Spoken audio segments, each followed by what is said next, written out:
যারা ভালো কাজ করে তাদেরকে যদি আমরা সম্মান করি, তারাও যেমন আনন্দিত হয় এবং আরো অনেকে ভালো কাজ করতে উৎসাহিত হয়। আজকের এই কেয়ালি কলেজটা মোস্তফা মেহরা না হইলে কেয়ালি কলেজ থেকে হইতো?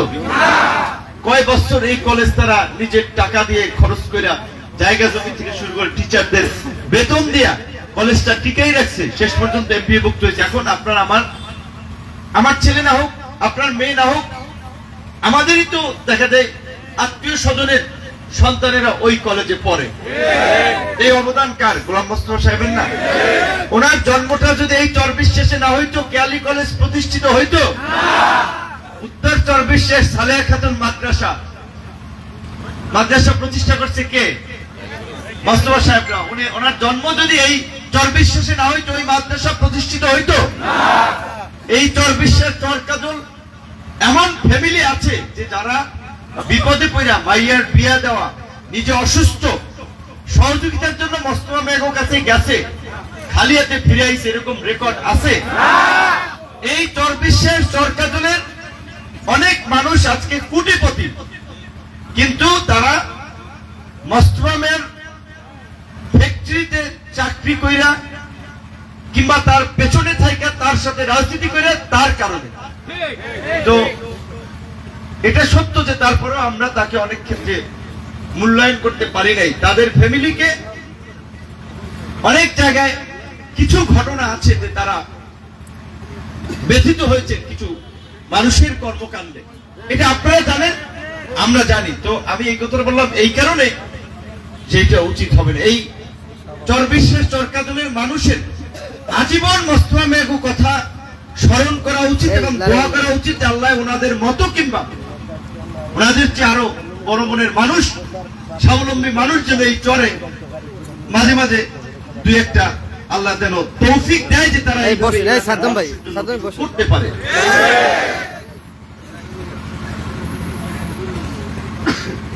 তো আজকে আমি আনুষ্ঠানিকভাবে নির্বাচন কমিশনে নির্বাচন করার জন্য প্রতীক বরাদ্দ পেয়েছি। আগামীকালকে আনুষ্ঠানিক প্রচার প্রচারণা শুরু হচ্ছে। তো আমি যদি এটা গলাচিপা শহর থেকে করতাম, 10 মিনিট থেকে করতাম, অনেকেই বিষয়টা ভালোভাবে নিত না। সে জন্মস্থান ভুলে গেছে, তার মা শুয়ে আছে এইখানের মাটিতে, তার নানা নানি আত্মীয় স্বজন, স্বাভাবিক ভাবেই তো। আমার তো মনে হয়েছে যে না, এটা ঠিক হবে না। অন্তত এই জন্মস্থান থেকে জন্মস্থানের ধুলোটা পায়ে লাগাইয়া মায়ের কবরটা জিয়ারত করে আনুষ্ঠানিক প্রচার প্রচারণা শুরু করা দরকার। তো আমি এসেছি, মোস্তফা চাচা বলেছে যে আমরা বাঁশবাড়িয়াতে দুটো প্রোগ্রাম করে আসছি।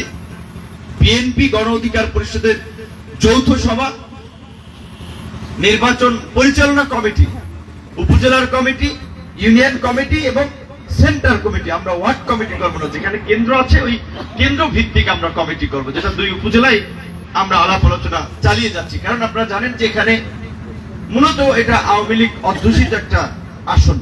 আওয়ামী লীগের দল থেকেই এমপি নির্বাচিত তো বারবার। এইবারের নির্বাচনে আওয়ামী লীগ নাই নির্বাচনে, বিএনপি তারপরে একটা বড় রাজনৈতিক দল, তারা এখানে প্রার্থী দেয় নাই এবং পরিষ্কার ভাবে তারা তাদের সিনিয়র কেন্দ্রীয় নেতৃবৃন্দকে পাঠিয়ে বিভাগীয় সাংগঠনিক সম্পাদক বিলকিস জাহান শিরিন আপাকে পাঠিয়েছে। 2 উপজেলার নেতা কর্মীকে বলবেন, এইটা আমার নির্দেশ তারেক রহমান সাহেব পাঠিয়েছেন যে তারা যেন আমাদের জোটের প্রার্থীর পক্ষে কাজ করে। এমনকি গোলাম মোস্তফা সাহেবকেও তারেক রহমান ডেকেছিলেন, শিবলু খানকেও ডেকেছিলেন। প্রকৃত অর্থে তারেক রহমান 17 বছর পরে দেশে এসেছেন। উনি আসলে এই মুহূর্তে এত ব্যস্ত, ভাই ডিস্টার্ব করেন না, শিডিউলের মধ্যে আছেন, প্রোগ্রামের মধ্যে উপজেলা নেতাদের ডাকার সময় ওনার নাই। তারপরেও আমার সাথে যখন দেখা করেছে যে তাহলে কারা আপনার পক্ষে কাজ করতেছে, কি সমস্যা, বলছি মোস্তফা সাহেব এবং শিবলু ভাই সাবেক এমপি ছিলেন, তারা আমার পক্ষে নামছে কমিটির, আর অনেকেই নামে নেই, তাদেরকে ডেকেছেন, তাদেরকে বলেছেন। তারপরে উপজেলা কমিটিকে ওয়ার্নিং দিয়েছেন যে কাজ না করলে কমিটি কিন্তু বাতিল করা হবে, কমিটি বিলুপ্ত করছে। এরপরে তারেক রহমান কি করবে আমার জন্য? কমিটিও বিলুপ্ত করে দিছে। এখন আমি এটা বিএনপি গলাচিপা 10 মিনিট ভাই বোনদেরকে বলতে চাই যে যারা বিএনপি করে তাদের সর্বোচ্চ নেতা তারেক রহমান, তার নির্দেশকে অমান্য করে তো আসলে বিএনপি কেউ করতে পারে না। এবং ওই যে বলে মায়ের চেয়ে বেশি দরদ, এটা বলে মায়া রাক্ষস, তো বিএনপি করে তারেক রহমানের সিদ্ধান্তের বাইরে গিয়ে কেউ যদি স্বতন্ত্র প্রার্থী হয়, সে যদি বলে যে আমি বিএনপি ধারণ করি বেশি, আমি বিএনপির জন্য ত্যাগ স্বীকার করছি, সেটা সঠিক হবে না। কারণ এখানে অনেক শিক্ষিত মানুষ, সিনিয়র মানুষ, রাজনৈতিক মানুষ তারা জানে একটা দল এই রকমের পরিস্থিতিতে এককভাবে রাষ্ট্র পরিচালনা করতে পারবে না, রাষ্ট্রকে ধরে রাখতে পারবে না। আওয়ামী লীগের মতো একটা বিশাল দল 5ই আগস্টের পরে পরিণত হয়েছে। দেখেন এখন পর্যন্ত সারা দেশে কোথাও আওয়ামী লীগ ভাবে দাঁড়াতে পারছে? তাহলে 17 বছর এত শক্তিশালী বড় দল, প্রশাসন সবকিছু তাদের সাথে ছিল। কাজী জনগণ যদি না থাকে, দেশের মধ্যে যদি ভারসাম্য ধরে না রাখা যায়, তাহলে রাষ্ট্র ক্ষমতায় টিকে থাকা যায় না। তারেক রহমান দলের প্রধান, আগামী প্রধানমন্ত্রী হবেন।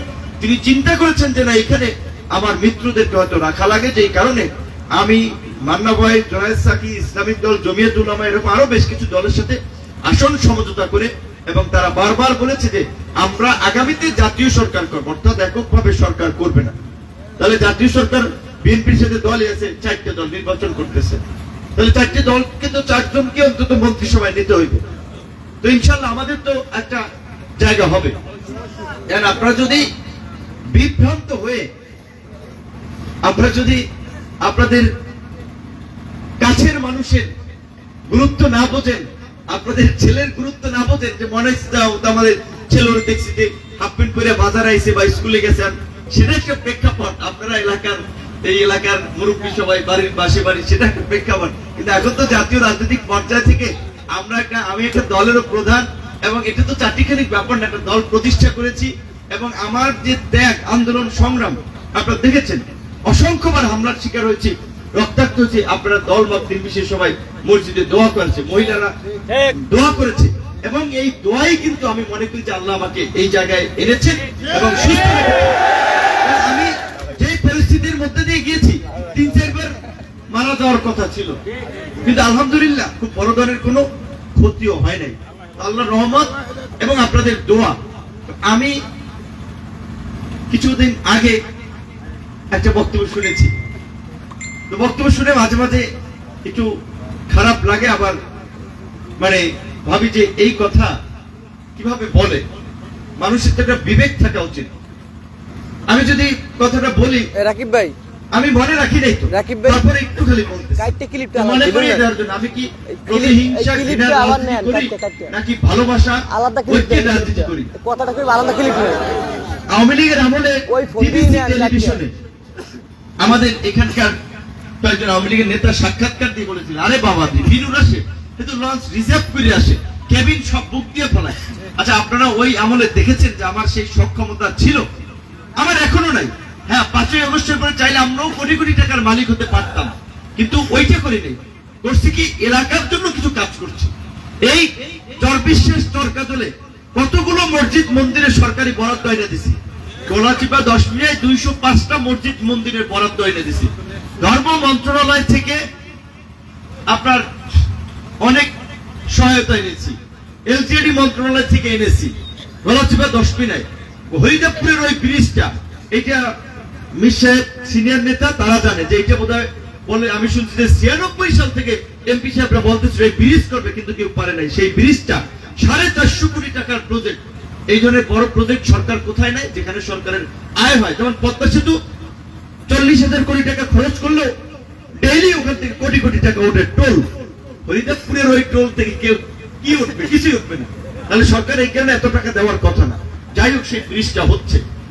10 মিনিটে একটা টেকনিক্যাল স্কুল অ্যান্ড কলেজ হচ্ছে, হরিদেবপুর যে টেকনিক্যাল স্কুল অ্যান্ড কলেজ, ওই রকমের 10 মিনিট সরকারি একটা মিনি স্টেডিয়াম আছে। ওই গলাচিপায় 10 মিনিট এখন স্টেডিয়াম হচ্ছে। এই যে চরবিশ্বাস চরকাজলের এই রাস্তার জন্য 4.5 কোটি টাকা বরাদ্দ হয়েছে, যে রিপেয়ারিং করার জন্য। তো আপনারা খেয়াল রাখবেন যে এমন রিপেয়ারিং না করে হাত দিয়ে পেজ উঠে গেল। তারপরে গলাচিপার সহ আরো আপনার 4টা রাস্তা রিপেয়ারিং সহ, বেশ কিছু কাঁচা রাস্তা পাকা করানো, পাকা রাস্তা ভাঙাচুরা আধা পাকা করানো, বেশ কিছু উন্নয়নমূলক কাজ গত এই 1 বছরে অন্তত গলাচিপা 10 মিনিটে মিনিমাম 600 কোটি টাকার কাজ আমরা বরাদ্দ করেছি। আমাদের সুযোগ ছিল, আমরা করাইছি, ব্যক্তিগত ভাবে না, এলাকার জন্য করাইছি। এলাকার জন্য অনেক কিছুই করতে চাই। বিশেষ করে আমি তো আপনাদের মতোই একটা সাধারণ পরিবার থেকে উঠে আসা ছেলে। এইখানের মানুষের দুঃখ কষ্টগুলো আমরা বুঝি। মিশ্রে ভাগে মাঝে মাঝে বলতো, বেটা আমরা হয়তো বিএনপির সভাপতি ছিলাম, এখন দেখি নেতারা চর বেছে, তর বেছে, 1 চর 3 জনের কাছে বেছে। কয়েকবার মাঝখানে তার ওখানে বসতাম, কথাবার্তা বলতো।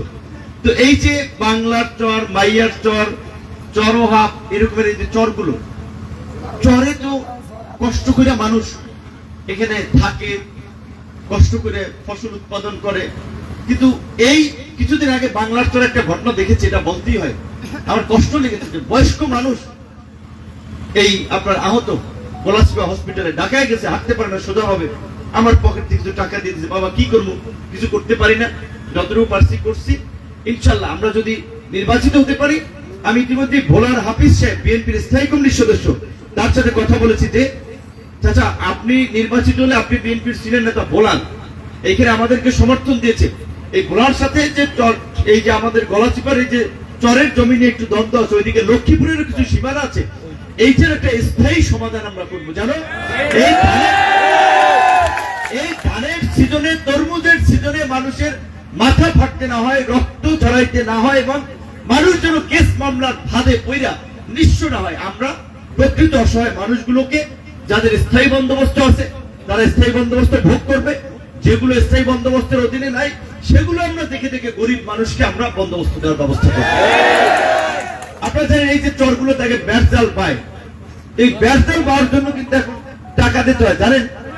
এগুলো যে সরকারি বরাদ্দ দিতে হয়। এখন এগুলো ইউনো কিংবা প্রশাসনের কাজ না, এগুলো আমাদের আঞ্চলিক রাজনৈতিক নেতারা কিছু খাওয়ার জন্য এগুলো প্রশাসনকে দায়িত্ব এনে যেটা লিজ দেন। এই শীতের মধ্যে মাছ ধরে কষ্ট করে, আর ওইটার আবার লিজ দেওয়া লাগে। নদীর ওইটা কি কারো জমি? ওটা তো আল্লাহর সৃষ্টি, যে এইখানে মাছ ধরে মানুষ। নদীর মাছ কি কেউ ছাড়ে?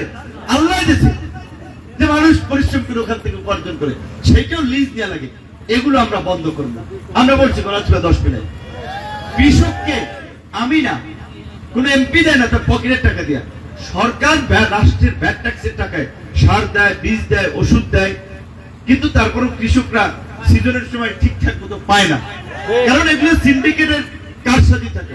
তো আমি বলছি যে আমরা এই এলাকায় প্রকৃত কৃষকরা যেন এটা পায়, আমরা নিশ্চিত করবো। আপনারা জানেন কিনা, কৃষকদের গরু দেয় সরকার, অসচ্ছল কৃষকদের, জেলেদের ট্রলার দেয়, কৃষকদের ট্রাক্টর দেয়, ধান কাটার আধুনিক যন্ত্র দেয়।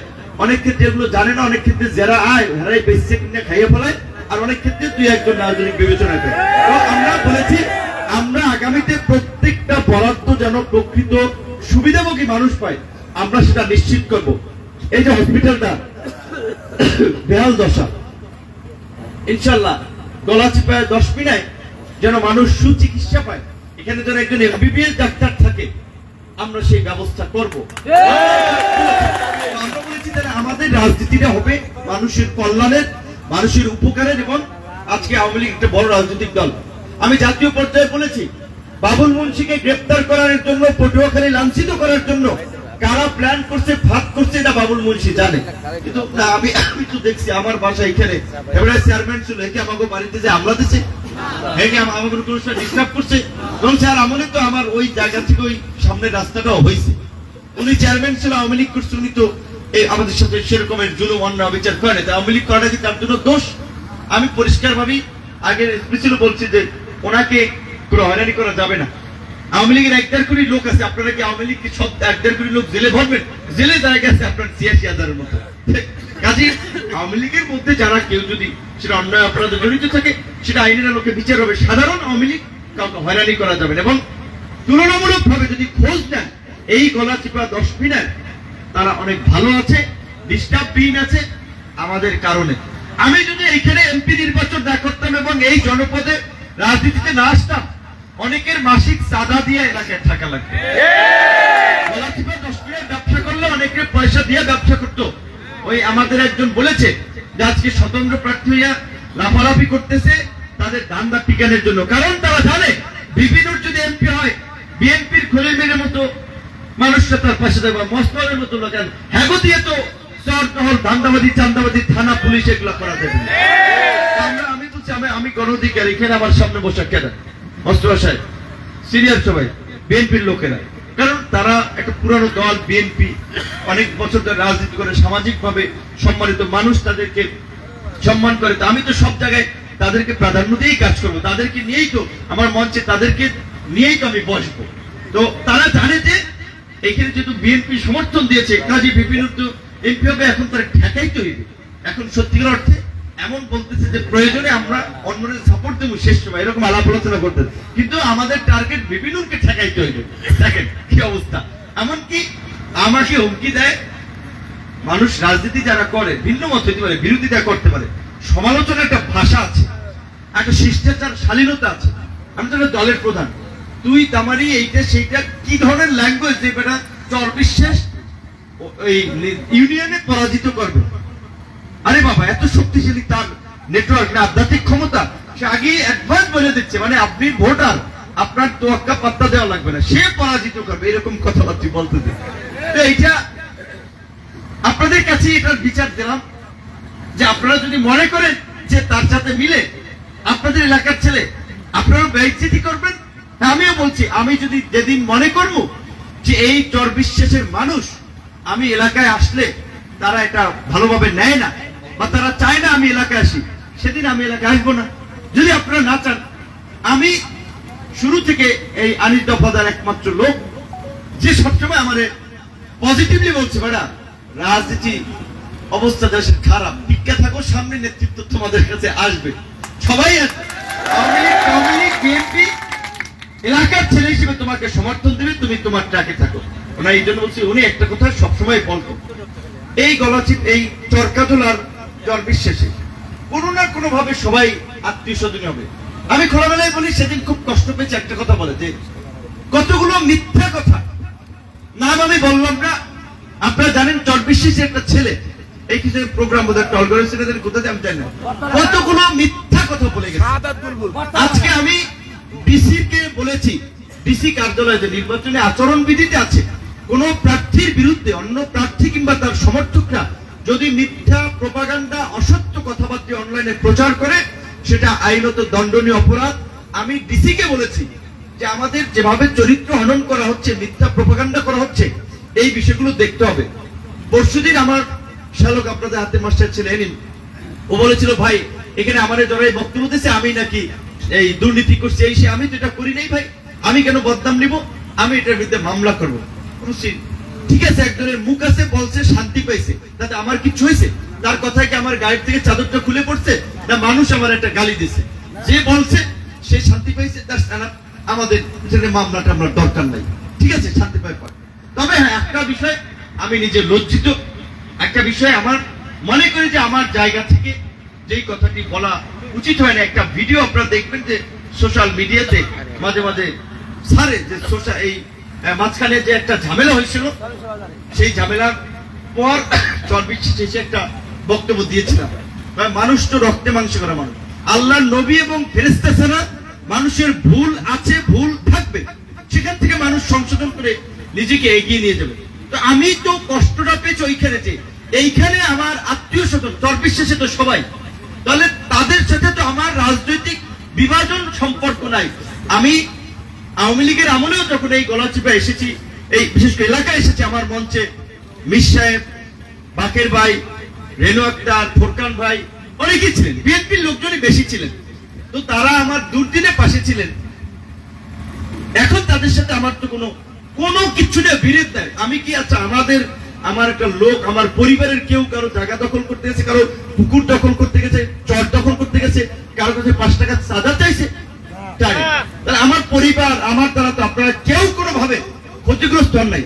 যদি কেউ বলেন যে বিপি নুরের কারণে বা তার পরিবারের কারণে আমি ক্ষতিগ্রস্ত, গোলাম মোস্তফা সাহেবের কাছে বলেন, আপনি যেই কয় টাকার ক্ষতি হয়েছে আপনার কাছে মাপ পৌঁছাইবো, আপনার ক্ষতিপূরণ দেবো, যদি বলেন যে আমরা ক্ষতিগ্রস্ত হয়েছি। কিন্তু আমি তো এইটুকু প্রত্যাশা করতে পারি যে এই অল্প বয়সে একটা সংগ্রাম করে জাতীয় পর্যায়ে টেলিভিশন, পত্র পত্রিকা দেখেন, আপনাদের এলাকার ছেলে পরিচয় দেন, আজকে রংপুর, দিনাজপুর, চিটাগাং যে বিপিনুরের এলাকায় বা পাশে বাসা, মানুষ এটা সম্মান করবে। তা আমি তো আপনাদের সন্তান হিসেবে এই ভালোবাসাটুকু দলমত নির্বিশেষে আমি প্রত্যাশা করতে পারি। আজকে মোস্তফা সাহেব বলেছে যে কথা আমি বলতে চাই না, কারণ এখন এখানে বললে এই সমস্ত বক্তব্য মিডিয়ার কারণে বিভিন্ন দেশের মানুষও দেখে। এটা মোস্তফা সাহেব বুঝছে যে 2008 সালে মোস্তফা সাহেবকে মনোনয়ন থেকে বঞ্চিত করেছে, কারণ ভেবেছে মোস্তফা সাহেব যদি যেভাবে মনোনয়ন পাইয়ে দেয় চর বিশ্বাস চরকাদল ঐক্য, উনি যদি এমপি হয় তাহলে 10-15 বছরে উনি ওই জনপদে এমপি থাকবে, আমি আর ঢুকতে পারবো না। এই কারণে 2008 সালে যখন প্রথম আমি শুনেছিলাম, তখন চৌধুরী তানভীর আহমেদ সিদ্দিকী বিএনপির স্থায়ী কমিটির সদস্য, বিএনপির অর্থ সম্পাদক ছিলেন, তার লোকেরা তখন আমাকে ফোন দিয়েছে, তোমাদের তো মোস্তফা ভাই জানে যে আমরা তার আত্মীয় স্বজন, তার এলাকাতে সে পেয়েছে। আমার এখনো মনে আছে সেদিন ফোন করে জানাইছিল। তারপর আমরা আজম খলিফার দোকানের ওই রেডিও বা টিভির খবর দেখছিলাম, আমার মনে আছে যে মোস্তফা ভাইয়ের নাম ঘোষণা হয়েছে। পরে সকালবেলা চেঞ্জ হয়ে গেল। সেই ভদ্রলোক না অভদ্রলোক বলবেন সেটা আপনারা, সে এই কারসাজিটা করিয়েছিল। অথচ মোস্তফা ভাই এই দলের জন্য কোটি কোটি টাকা খরচ করেছে না, রাজনীতি করবে আশা ভরসায়। মনোনয়ন তো পায় নাই, উপজেলার সভাপতির পদটাও তার জন্য রাখে নাই। তাই আমি বলেছি যে এই চর বিশ্বাসের সন্তান হিসেবে, এবং আজকে বিএনপি যেহেতু আমাকে মনোনয়ন দিচ্ছে, তারেক রহমান ডেকে নিয়ে ওনাকে বলেছেন, এবং সে এই বয়সে ঢাকা থেকে কয়বার আসা যাওয়া করে আমার সাথে আছেন। ইনশাল্লাহ আগামী 12ই ফেব্রুয়ারি আপনারা যদি আমাকে চার প্রতীকে ভোট দিয়ে নির্বাচিত করেন, আমি আপনাদের এই চর বিশ্বাসের রত্ন সংসদে প্রথম দিন এই মোস্তফা সাহেবকে নিয়ে ইনশাল্লাহ যাব। কারণ এই সম্মান উনি ডিজার্ভ করে। হয়তো আমরা অনেকে বুঝি নাই বা বুঝি না মোস্তফা ভাইয়ের অবদান, তাদের অবদান।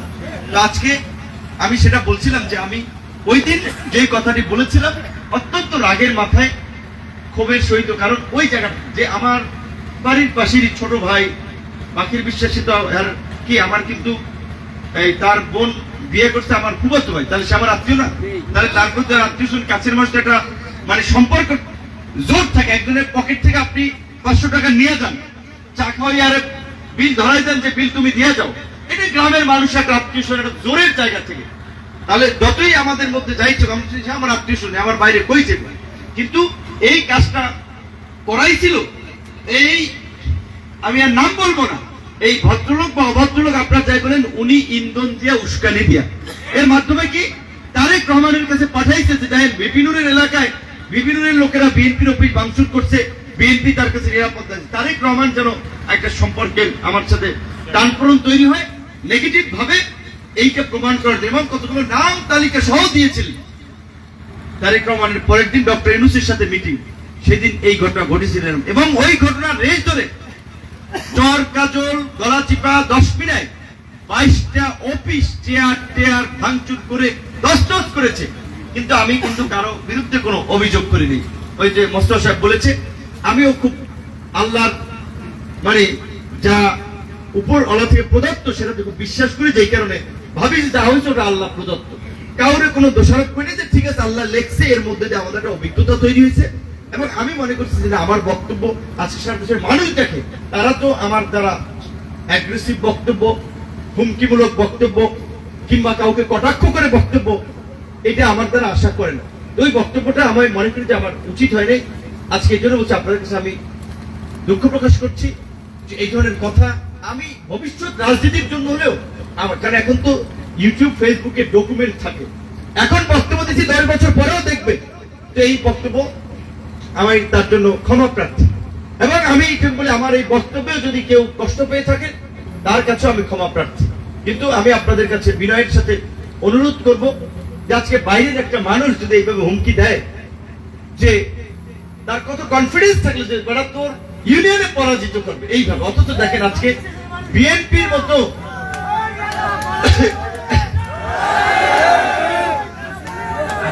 মতো একটা বড় দল চেয়ারম্যান, সে আমাদেরকে সমর্থন দিয়েছে। ধানের শীর্ষের লোকেরা, নৌকার লোকেরা, তারা আমার সাথে আছে। গলাচিপার হিন্দু সম্প্রদায়ের লোকেরা ভাই 5ই আগস্টের পরে আমাদের চান্দা দিতে হয়েছে, অমুকে অমুকে অনুষ্ঠানের কথা বলে টাকা নেয়, তো আমরা হয়তো প্রকাশ্যে আপনার সাথে নাই, কিন্তু ভোট আপনাকে দেব। তো আমি যেটা বিশ্বাস করি যে কারণ এই 5ই আগস্টের পরে আমার দ্বারা একটা মানুষ হয়রানির শিকার হয় নাই, ক্ষতিগ্রস্ত হয় নাই, বরঞ্চ ওই গলাচিপার কালীবাড়ি মন্দিরের জায়গা নিয়ে জমি 50 বছরের 5ই আগস্টে আমি একটা টেলিফোন করছি, সমাধান। এই গলাচিপা 10 মিনার যতগুলো ধর্মীয় প্রতিষ্ঠান এই চরকাদলের চরাকুস্তির এই সমস্ত মন্দির, চরশিবা মন্দির, এই সমস্ত মন্দিরগুলোতে তারা জীবনে একটা অনুদান পাইছে কিনা সরকারি আমি জানি না, কিন্তু আমি তো ম্যাক্সিমাম মন্দির মসজিদ গুলোতে বরাদ্দ দেওয়াইছি। তো এলাকার জন্য তো আমি আমার সক্ষমতা অনুযায়ী চেষ্টা করে যাচ্ছি যতটুকু করা যায়। তো আপনাদের প্রতি অনুরোধ এবং আপনার দাবি থাকবে, আমি মনে করি যে চরবিশ্বাস চরকাদলে যারা আছে তারাই সবচেয়ে আমার আপনজন, আত্মীয় স্বজন, এবং তাদের প্রতি আমার আবদার বেশি আছে। তারা আমার কোনো আচার আচরণের কষ্ট পেয়ে থাকলেও তারা এই রকমের একটা ঐতিহাসিক মুহূর্তে আমার দূরে থাকবেন, আমার পাশেই থাকবে। এই ভরসার জায়গা থেকে অনেকদিন গলাচিপা 10 মিনিট কাজ করেছি, আপনাদের এখানে আসতে পারিনি। মাঝখানে একটা সমাবেশ করে দেখেছিলেন এই যে টলঘরে, চরবিশ্বাসের ইতিহাসে বোধহয় এরকমের প্রোগ্রাম হয় নাই। আমি সেদিনই দেখেছিলাম যে আপনাদের ভালোবাসা। তো ওইখানে 10টা ইউনিয়ন ওপার, 10 মিনিটে 7টা ইউনিয়ন, প্রকৃত অর্থে এই সমস্ত জায়গায় আমার যাওয়া কম হয়েছে, যেই কারণে আমি একটু ওইদিকে সময় দিয়েছিলাম। কিন্তু মনে হয়েছে আনুষ্ঠানিক প্রচারণাটা এই মাটি থেকে, এই জন্মস্থান থেকে শুরু করা দরকার, তাই আজকে এসেছি। আগামীকালকে বিকাল 3টায় কালিকাপুর 3:30টায় ফাজিল মাদ্রাসা থেকে নির্বাচনী গলাচিপার জনসভা শুরু, সন্ধ্যার পরে 10 মিনিট আবার প্রোগ্রাম। তো এখন এই নির্বাচনের সময় সকাল বিকাল 3-4টা প্রোগ্রাম, গলাটাও খুব ঠান্ডায় সমস্যা হচ্ছে, খুব কাশি পাচ্ছে, ঘুমাইতে পারি নাই বোধহয় লাস্ট মনে করেন 8-10 দিন 50 সহকারে 5-6 ঘন্টা ঘুমাইতে পারি নাই। মোস্তফা সাহেব সহ তো কয়েকদিন আমরা গাড়িতে একসাথে গেছি। তো আজকে আসছি শুধু আপনাদের সাথে দেখা করার জন্য, আপনাদের দোয়া চাওয়ার জন্য।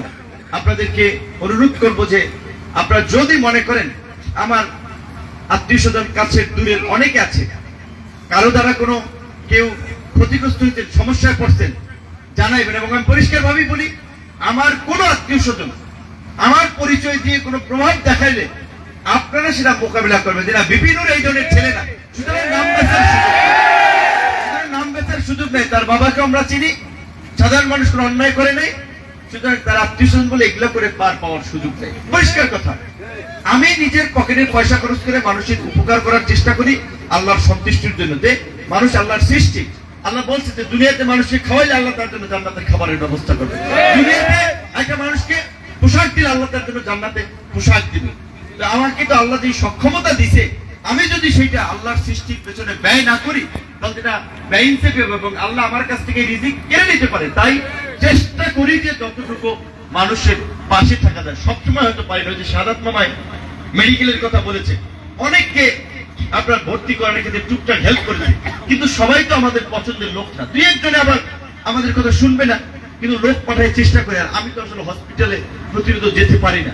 তো যেই কারণে কখনো হয়তো কারো উপকার হয়েছে, কখনো কারো হয় নাই। তবে এইটুকু বলি, আমার জীবনের সক্ষমতার অন্তত বড় একটা অংশই আপনাদের জন্য অটোমেটিক্যালি থাকবে। এটা তো আপনারা বেশি কথা বলতে চাই না। অনেকে আমার বলবে তো ওই যে খালি চরবিশ্বাস চরকাদলের কথাই বলে, ওইটাই করবে। তো সবার জন্যই করবে ইনশাল্লাহ। তো আজকে একটা ঐতিহাসিক সুযোগ এসেছে। আপনার উপর গেলে সবসময় বলে না চরের লোক নানান ভাবে, তো ইনশাল্লাহ আপনাদের সুযোগ এসেছে। আপনাদের এলাকার ছেলে 28 বছর পরে ঢাকা বিশ্ববিদ্যালয়ের ভিপি ছিল, জাতীয় নির্বাচনে। হ্যাঁ, আমার বয়স মাত্র 33 বছর, 40 হয় নাই। তো এখন আমাদের সিনিয়র যারা বলে যে 57 বছর দল করে, এই করে সেই করে, সেটা ভিন্ন বিষয়। আমাদের আল্লাহ রহমত করেছে, তাই 33 বছরই এমপি নির্বাচনের মনোনয়ন পেয়েছি। এবং আপনারা যদি সাথে থাকেন তাহলে দুনিয়ার কোন শক্তি আছে আমাদেরকে এমপি থেকে ঠেকালে?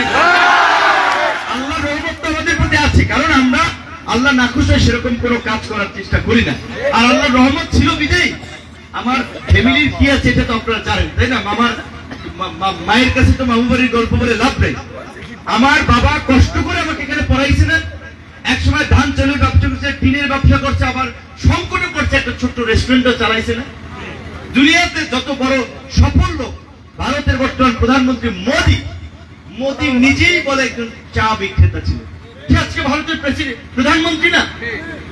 আজকে আপনার এর আগে আমেরিকার প্রেসিডেন্ট ছিল, আমেরিকার সবচেয়ে শক্তিশালী আজকে বিশ্বের রাষ্ট্র বারাক ওবামা। কেনিয়ার ওই আফ্রিকার কালো যেটা বলে ওই অঞ্চলের মানুষ ছিল, আমেরিকাতে গেছে, সেখান থেকে আমেরিকার প্রেসিডেন্ট হয়েছে। আমেরিকাতে এখন একজন নিউ ইয়র্ক সবচেয়ে আমেরিকার প্রভাবশালী শহর ঢাকা সিটির মধ্যে ওইটার মেয়র হয়েছেন একজন জোরান মামদানি। ওই তার বাবা সম্ভবত আফ্রিকান বংশোদ্ভূত, মা হচ্ছে ভারতের, তাদের সন্তান, সে আমেরিকার মেয়র। তো বাংলাদেশেও তো অনেক মানুষ আছে জিরো থেকে প্রতিষ্ঠিত হয়েছে আর্থিকভাবে, ব্যবসায়িকভাবে, চাকরি বাকরি বিভিন্ন ক্ষেত্রে। একটা মানুষ কোথায় কোন ফ্যামিলিতে জন্মগ্রহণ করে এটা তো তার দোষ না, এটা আল্লাহ তাকে সৃষ্টি করছে। মুসা নবীকে আল্লাহ ফেরাউনের ঘরে জন্মগ্রহণ করাইছে না? তাহলে আল্লাহ যাকে যেখানে নির্ধারণ করে রেখেছে সে সেখানেই জন্মগ্রহণ করবে, সে সেখান থেকেই সমাজ এবং রাষ্ট্রের নেতৃত্ব দেবে। তাই আপনাদেরকে আমি আমার খুব আপনজন ভেবেই বলবো যে আমার কাছে সময় আছে। আজকে 21 তারিখ শেষ হয়ে যাচ্ছে, 22 তারিখে পড়ে যাবে, তাহলে আপনার 16 দিন, 22 তারিখ ঠিক আছে, আপনার বলতে গেলে 8 দিন, আর 12 তারিখ 10 তারিখে প্রচার প্রচারণা শেষ, বলতে গেলে 17 দিন। 17 দিন আপনারা যদি আপনার সন্তান, আপনার ভাই, কারো বন্ধু, সমবয়সী এইটা মনে করে 17টা দিন যদি আমার জন্য 1 থেকে 1.5 ঘন্টা সময় আপনারা ব্যয় করেন, যে আপনার একটা আত্মীয় স্বজন আছে কালাই ওই 10 মিনিট একটু ফোনে কথা বলে যে ভাই এইবার